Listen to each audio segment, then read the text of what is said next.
Hi, hello, నమస్తే. Welcome to treatment range hospitals. So, ఈరోజు మన ముందు డాక్టర్ కారెడ్డి శ్రీధర్ రెడ్డి గారు ఉన్నారనమాట. General surgeon.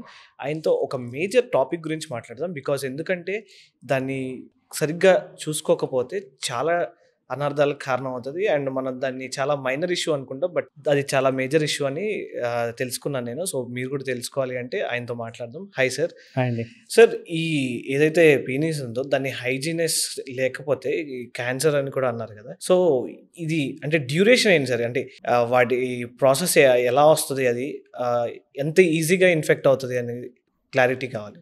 అంటే ఇక్కడ పెనెల్ క్యాన్సర్స్ అనేవి ఓన్లీ సర్కంసిషన్ చేయించుకున్న వాళ్ళకి రావు అని కాదు. బట్ ఛాన్సెస్ అనేవి తక్కువ ఉంటాయి. అయితే ఇంకొకటి కూడా ఏంటి అంటే నేను చాలా మందికి చెప్తూ ఉంటాను. పెనెల్ క్యాన్సర్స్ రావద్దు అని సర్కంసిషన్ చేయించుకోవడం కాదు. ఫస్ట్ ఆఫ్ ఆల్ ఆ ఏరియాలో సర్కంసిషన్ వల్ల అడ్వాంటేజెస్ ఉందని తెలుసుకోవాలి. ఇప్పుడు మనము సుంతి ఆపరేషన్ చేసామనుకోండి, పైన చర్మం ఉండదు. చర్మం లేకపోవడం వల్ల ఏమవుతుంది, ఆ గ్లాండ్స్ ఏదైతే ఉందో హెడ్ భాగం మీద చర్మం ఉండకపోయేసరికి స్మెగ్మా అనేది ఫామ్ అవ్వకుండా ఉంటుంది. సో ఈ స్మెగ్మా ఏంటి అంటే ఒక తెల్లటి జిగురు లాంటి పదార్థము మనకు స్వెట్ ఎట్లా అయితే ఉంటుందో ఆ ఏరియాలో కూడా స్వెట్ లాంటిది, డెబ్రిస్ లాంటిది, డెడ్ టిష్యూ లాంటిది బయటకు వస్తుంటుంది. అది మనం వెనిక్ అనుకుని క్లీన్ చేసుకోవాలి.